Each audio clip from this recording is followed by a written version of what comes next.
સ્વાગત છે આપનું રંગતમાં। હું સિદ્ધિ કમાણી રોજ તમને અવનવી વાનગી બનાવતા શીખવું છું। જો તમને વાનગી પસંદ આવતી હોય તો ચેનલને સબસ્ક્રાઇબ કરો, વિડીયોને લાઈક કરો અને ગ્રુપમાં વિડીયો જરૂરથી શેર કરો।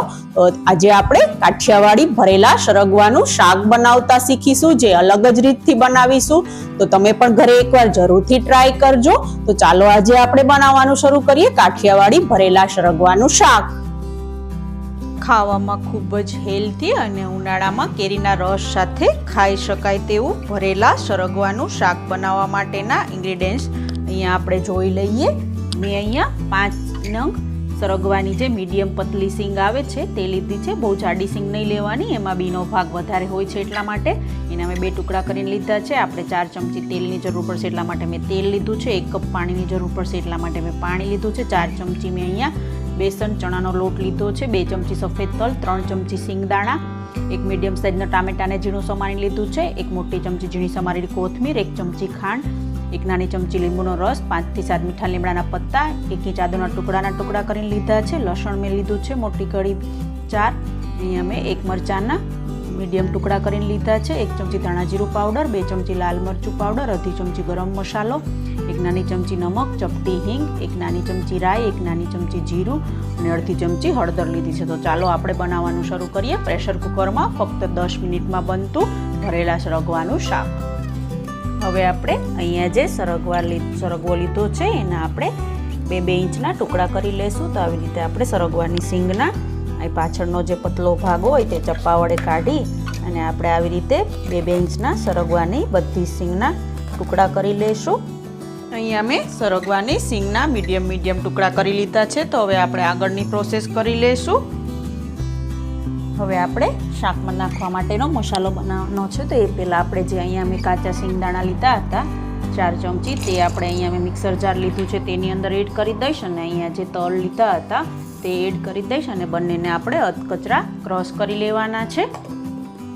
અહીંયા મેં તલ અને સિંગદાણાને અધકચરા ક્રશ કરી લીધા છે। તો હવે આપણે એને બાઉલમાં કાઢી લેશું। હવે આપણે જે મિક્સર જારમાં સિંગદાણા અને તલને અધકચરા ક્રશ કર્યા છે એ મિક્સર જારની અંદર આપણે આદુ મરચાંની પેસ્ટ બનાવી લેશું। તો અહીંયા હું મરચાં એડ કરી દઈશ, અહીંયા હું આદુ એડ કરી દઈશ અને અહીંયા લસણ એડ કરી દઈશ અને ત્રણેય વસ્તુની આપણે પેસ્ટ બનાવી લેશું। હવે આપણે શાકનો વઘાર કરવાનો છે। તો એના માટે હું અહીંયા ગેસની ફ્લેમ ચાલુ કરી અને અહીંયા મેં પ્રેશર કુકરને ગરમ કરવા માટે રાખ્યું છે। તો પ્રેશર કુકરની અંદર હવે આપણે 4 ચમચી તેલ એડ કરી અને તેલને ગરમ થવા માટે રાખી દઈશું।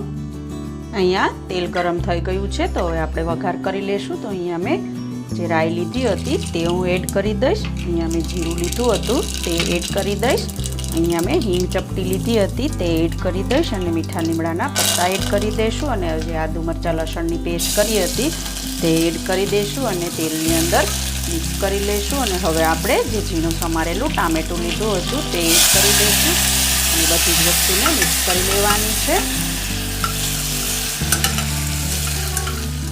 હવે આપણે એની અંદર નમક એડ કરી દઈશું અને હવે આપણે જે સરગવાના ટુકડા કર્યા હતા તે એડ કરી દેવાના છે બધા જ ને। અને હવે આપણે એમાં થોડું પાણી એડ કરી દઈશું 1 કપ જેટલું અને પછી આપણે એને વિસલ કરવાની છે એટલા માટે તો અહીંયા હું 1 કપ પાણી એડ કરી દઈશ અને હવે આપણે ઢાંકણ ઢાંકી અને એની 1 વિસલ કરી લેવાની છે અને બાકીના મસાલા આપણે જે ઉપરથી નાખવાના છે તેમાં એડ કરી દઈશું।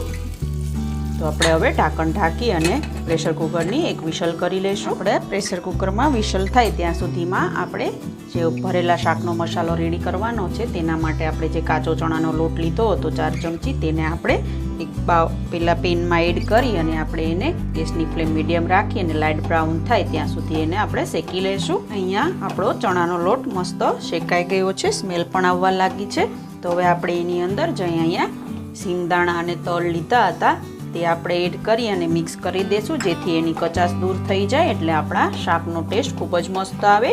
ગેસની ફ્લેમ બંધ કરી અને પછી આપણે ચણાના લોટની અંદર જે સિંગદાણા અને તલનો ભૂકો કર્યો તો તે એડ કરી દેવાનો છે, જેથી એની કચાશ દૂર થઈ જાય અને શાકમાં એની ચીકાશ ન રહે અને ટેસ્ટ ખૂબ જ મસ્ત આવે।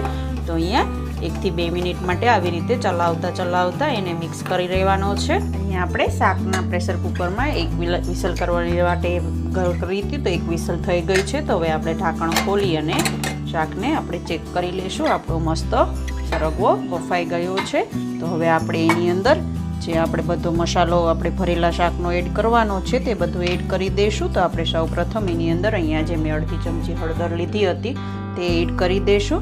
અહીંયા મેં ગરમ મસાલો લીધો હતો તે એડ કરી દઈશું. લાલ મરચું પાવડર લીધો હતો તે એડ કરી દઈશું. ધાણા જીરું પાવડર એડ કરી દઈશું. અને અહીંયા લીંબુનો રસ એડ કરી દઈશું. અને અહીંયા ખાંડ એડ કરી દઈશું. લીંબુ અને ખાંડ એડ કરવાથી આપણા શાકનો ટેસ્ટ ખૂબ જ મસ્ત આવે છે.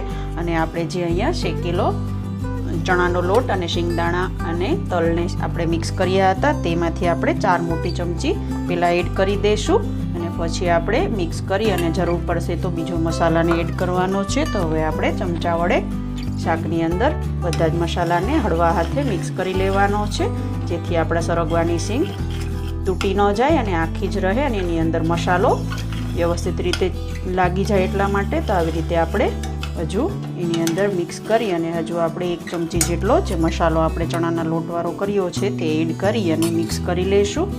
અને ગેસની ફ્લેમ ચાલુ કરી અને મીડિયમ ગેસની ફ્લેમ સ્લો રાખી અને આપણે અડધી મિનિટ માટે શાકને ગેસ ઉપર રહેવા દઈશું. તો આપણે હવે ગેસની ફ્લેમ ચાલુ કરી અને અડધી મિનિટ માટે શાકને આપણે ગેસની ફ્લેમ ચાલુ કરીને રહેવા દેવાનું છે, જેથી મસાલાનો ટેસ્ટ સરગવાની સીંગની અંદર ખૂબ જ મસ્ત રીતે બેસી જાય. તો હવે આપણે ગેસની ફ્લેમ મીડિયમ રાખી અને થોડી વાર માટે શાકને પકાવી લઈશું. અડધી મિનિટ થઈ ગઈ છે અને આપણે શાકમાં તેલ પણ ઉપર આવી ગયું છે. તો હવે આપણે ગેસની ફ્લેમ બંધ કરી અને થોડી કોથમીર એડ કરી અને કોથમીરને મિક્સ કરી લઈશું અને થોડી આપણે ગાર્નિશિંગ માટે રાખી દઈશું. અને હવે આપણે આ શાકને ગરમા ગરમ બાઉલમાં કાઢી અને સર્વ કરી લઈશું. ખાવામાં ખૂબ જ ટેસ્ટી અને ફક્ત 10 જ મિનિટમાં બનતું ભરેલા સરગવાનું શાક અહીંયા તૈયાર છે. આ શાક તમે કેરીના રસ સાથે, રોટલી સાથે, પૂરી સાથે ખાશો, ખૂબ જ ટેસ્ટી લાગે છે.